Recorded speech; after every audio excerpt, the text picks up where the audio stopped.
সমূহ অনুৰাগীবৃন্দলৈ মই সৰ্বপ্ৰথমে সেৱা নিবেদিছোঁ। আজি পুনৰ এই সৃষ্টিকৰ্তা সৰ্বোত্তম সৃষ্টি হৈছে নাৰী।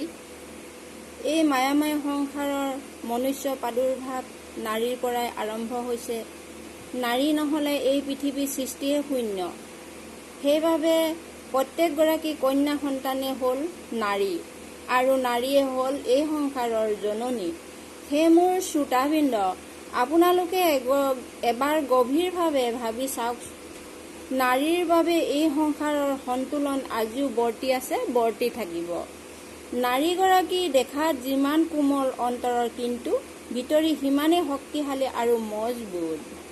সংসাৰৰ সকলো দুখ, সকলো সংকট, যিকোনো পৰিস্থিতিৰ সৈতে যুঁজিবলৈ এগৰাকী নাৰীৰ মাজত শক্তি আৰু সামৰ্থ্য থাকে। কিন্তু পুৰুষ এজনৰ সেইখিনি ধৈৰ্য আৰু মানসিকতা বহু গুণে কম থাকে। হৃদয়ত মমতাৰ অপাৰ ভাণ্ডাৰ থাকে এগৰাকী নাৰীৰ।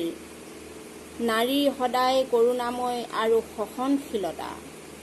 সেই মোৰ শ্ৰোতাবৃন্দ, আপোনালোকে এবাৰলৈ হ'লেও অনিচ্ছাকৃতভাৱে হ'লেও এগৰাকী নাৰীৰ জীৱন কাহিনী গভীৰভাৱে ভাবি চাওকচোন। পুৰুষৰ সকলো প্ৰকাৰৰ সুখ প্ৰদান কৰিব পৰা অদ্ভুত সক্ষমতা থাকে এগৰাকী নাৰীৰ হাতত।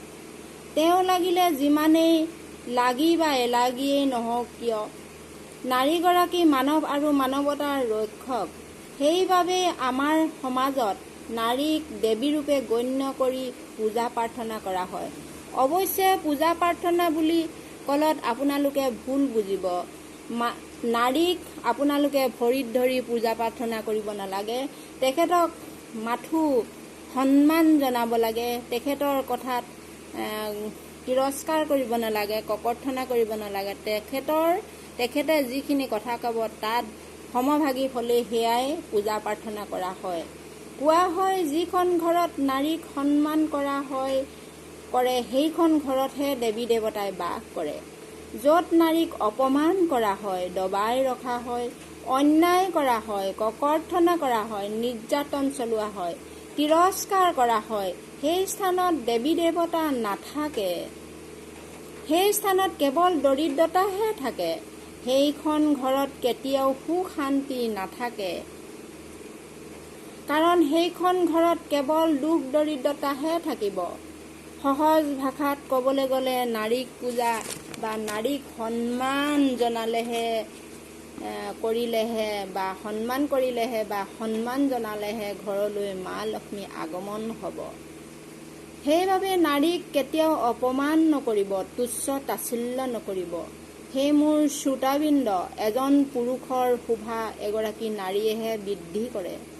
আপোনালোকে এবাৰ ভাল ধৰণে ভাবি চাব। আৰু এখন ঘৰ এগৰাকী নাৰীয়েহে স্বৰ্গ বনাব পাৰে। যিমানে আপুনি সুন্দৰকৈ এখন ঘৰ তৈয়াৰ নকৰক লাগিলে, সেইখন ঘৰ তেতিয়ালৈকেহে ঘৰ হৈ থাকে যেতিয়ালৈকে তাত এগৰাকী নাৰী থাকে। যেতিয়ালৈকে ঘৰখনত এগৰাকী নাৰী নাথাকে, সেইখন ঘৰ কিন্তু কেতিয়াও স্বৰ্গৰ নহয়। নাৰীক গৃহিণী বুলি এই কাৰণেই কোৱা হয়, কাৰণ নাৰীৰ আগমনতহে এখন ঘৰ সম্পূৰ্ণ হয়। নাৰীৰ অবিহনে ঘৰ এখনৰ কোনো শোভা নাথাকে, সৌন্দৰ্য নাথাকে। আজিলৈ আপোনালোকলৈ ইমানকে আগবঢ়ালোঁ আৰু মোৰ এই বক্তব্যখিনি ইমানতে সামৰণি মাৰিলোঁ। নমস্কাৰ।